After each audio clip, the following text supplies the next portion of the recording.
Well, Riot tricked us. So while we all thought that one of Riot's sides managed to leak part of 2xKO's content months ahead, it turns out all of that leaked content was part of the launch content, which nobody expected.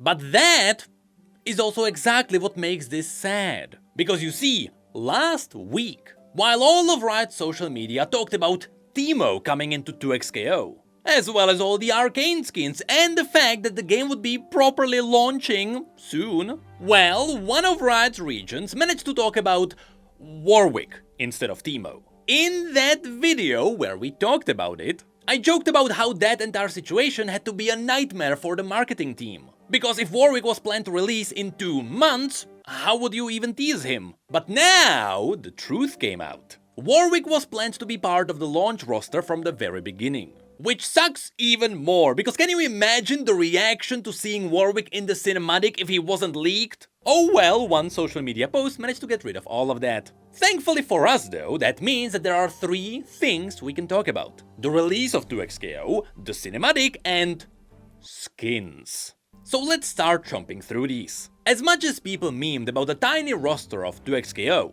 the truth is that so far that roster seems to be growing way faster than people expected. I mean, instead of 10 characters on launch, we got 11. And after Vi, it has been one amazing champion after another. So the public image of a generic fighter has been quickly fading away. And now I can tell you, damn, this is a good fighting game, and that comes from someone who has never played a fighting game before. At least not in a competitive setting. But I know what you're thinking. Can we talk about the cinematic?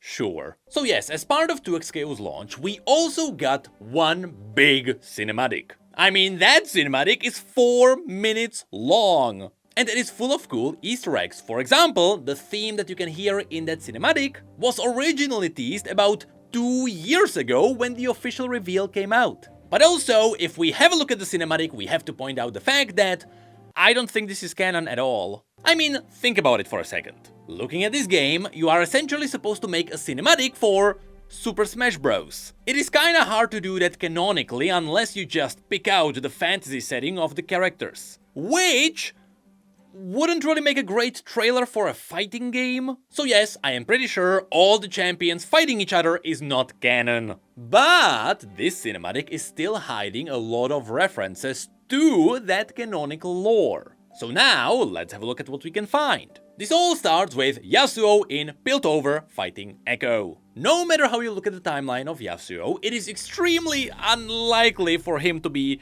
in Piltover, though it is not impossible. At the same time, it is kind of funny that Yasuo is the one engaging on Echo, because Yasuo is usually the one who is just waiting menacingly. And so he starts dueling with Echo. It doesn't take long and suddenly, Ahri pops up, with the big hint that this is not canon being the fact that Ahri is fighting Yasuo, even though these two have been very close in the past. And at the same time, Echo and Ahri look at each other as if they've known each other for years. This twist kinda has 2 cool references. First of all, this is referencing the voice lines in the game, where Ahri and Echo would actually make pretty good friends if they canonically met. But also, 2xKO is heavily leaning into Ahri's ability of consuming souls and reading people's minds, which means she can also read their memories. And so this cinematic is teasing how Ahri can get into Echo's head,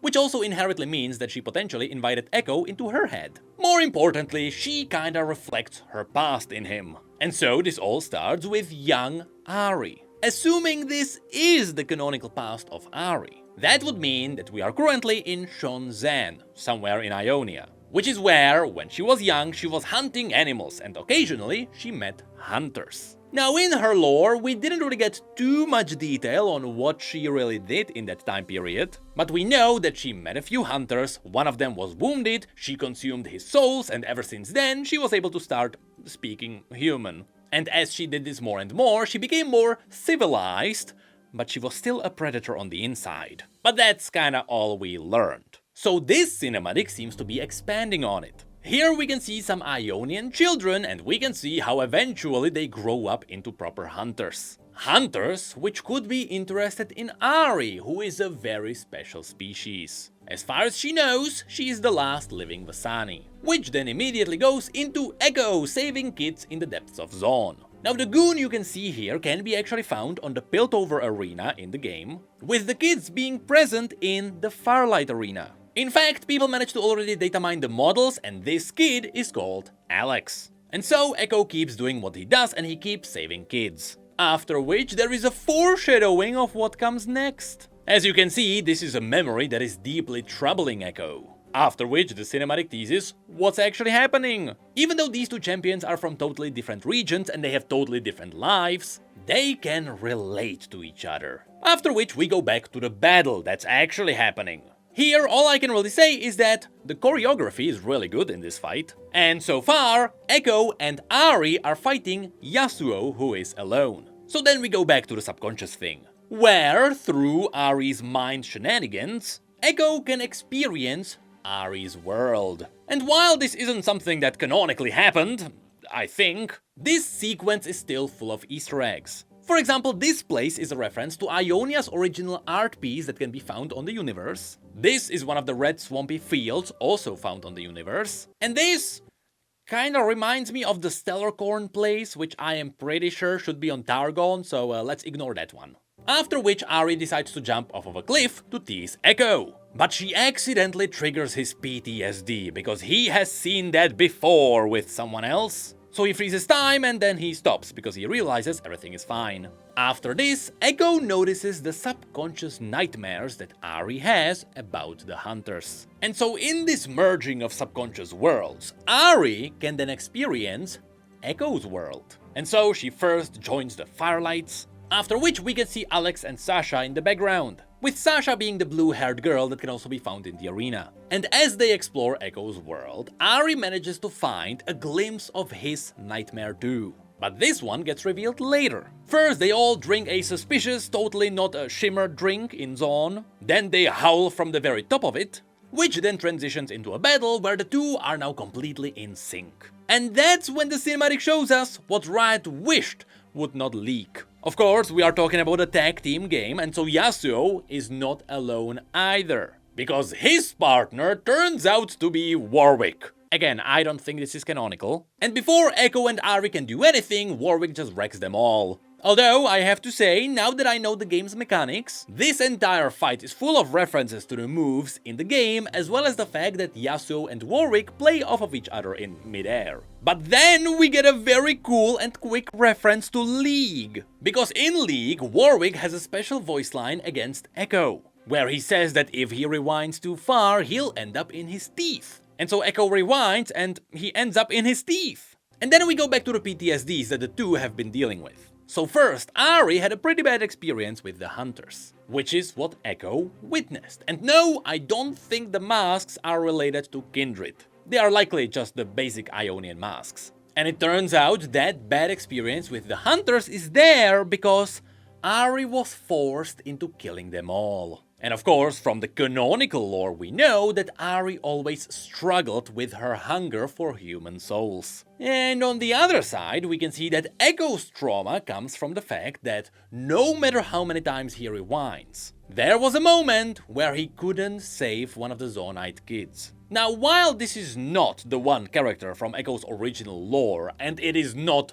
Powder, this is something that a lot of people thought, it is still a reference to Echo's original story. Because in his first canonical story, the exact same situation happened. He kept rewinding, but no matter how many times he had done so, he could never save his friend from being shot. And so in this cinematic, you can see how Echo realized he can't save the kid. And so, he has to let go. But since Echo and Ari became such good friends, I think, going back to the fight, the two can now parry, assist each other, help each other, you know, just like in the game since it is 2xKO. Which is where we get even more cool choreography from the fights. Once again, for the most part, this is just full of references to moves from the game. And in fact, that's kinda it for the lore references. The last minute is just 60 seconds of a really cool fight, which then all ends with Echo and Ari likely being victorious. After which Illaoi comes at them from the ports of Piltover. with Blitzcrank. I don't think this is canonical. And so, once again, for the most part, let's treat this as a Super Smash Bros. Cinematic.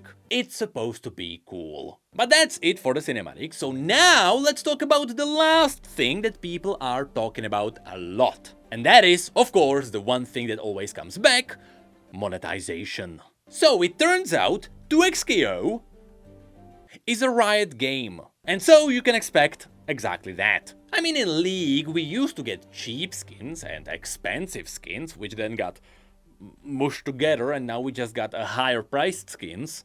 And gacha. But in something like Valorant, well, they got expensive skins from the very beginning, and the deal was kinda sealed when the draconic skins came out. That's when Riot realized they can make really expensive skins if they are cool. With the entire argument being all about it is a free game, so yes, the skins are expensive. Because if it was a paid game, then it all would be a lot cheaper. And well, when it comes to 2XKO, sure, the prices are still scary though. And so essentially there are three main things to talk about. There is the Battle Pass, there are the starter packs, and there are the skins. So first there is the starter pack, which gives you 4 unlocked champions, as well as some currency to start with. Then there is the deluxe edition, that also gives you some avatar costumes and more champions. Also there is the visual KO. And then there is the Ultra edition, that also gives you the 3 arcane skins. And yes, all of these skins are only available in this bundle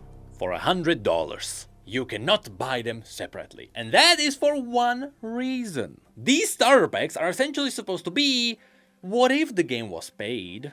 Well, if the game was paid, then these would be the prices of the game that you would buy. At least, that is supposed to be the logic behind this, because every game has the base versions, the deluxe, and the collector's whatever. But it just so happens to be that in 2XKO, the collector's whatever has 3 cool skins that you can't get any other way. So take that for what you will. But then there is also the Battle Pass, which is the exact same thing. There is the base version of the Battle Pass, which is just the Battle Pass. Then there is the level skip version, because of course there is. And then there is the Ultra version, which also gives you the Arcane Warwick skin. That's right, if you liked any of the Arcane skins, you cannot buy them separately. All of them are bundled into something. But what's even worse is that you can buy this for 3,500 of whatever is their currency. But $20 gives you too little and $40 gives you way too much. Why is Riot still doing this? I have no idea, but remember that this is actually slowly getting illegal, so games will stop doing that, hopefully. We talked about that in a whole separate video. And lastly, there are also the base skins that you can just buy separately, and those are $20 each. So yes, with the pricing, we are a lot closer to Valorant. But that is it for the current state of launching 2XKO. Let's be honest, the game is pretty good. Even though the roster started small, it is growing pretty quickly. That cinematic, even though it is not canonical, is still very good for a fighting game. It still managed to hide in a lot of lore Easter eggs. But best of all, Riot managed to surprise us. Not just with the Warwick, but also with the prices.